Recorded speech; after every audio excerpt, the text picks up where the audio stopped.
jsem Miloslav Jelínek, působím jako profesor na Janáčkově akademii muzických umění v Brně. Vždycky jsem do tohoto prostředí jezdím velice rád. Atmosféra na této soutěži je vždycky velmi téměř rodinná a je to především díky organizátorům. Velmi pozitivní na této soutěži je, že je rozdělená na kategorie, čili mají možnost se zúčastnit jak malé děti, tak vlastně už téměř hotoví absolventi vysokých škol. Na tomto srovnání můžeme vidět, jak roste technická úroveň hry na kontrabas a letos vítězové této soutěže plně dokázali, že technická úroveň jejich výkonů byla velmi vysoká a pořád se rozvíjí dál a dál.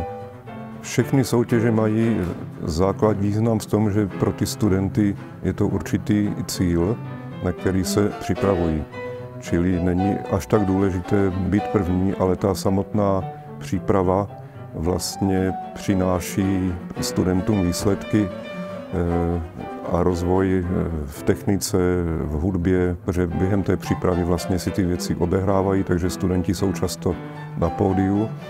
A samotná soutěžní atmosféra vlastně přináší těm studentům přípravu na konkurzy, kde vlastně podobné pocity budou zažívat, když jim půjde o to získat nějaké dobré místo.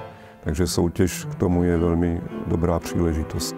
Rád bych řekl studentům, ať se nebojí, nikdo jim neutrhne hlavu, když se jim to třeba nepovede a získají spoustu zkušeností, poslechnou si výkony studentů z jiných škol a může to být pro ně inspirace do další práce.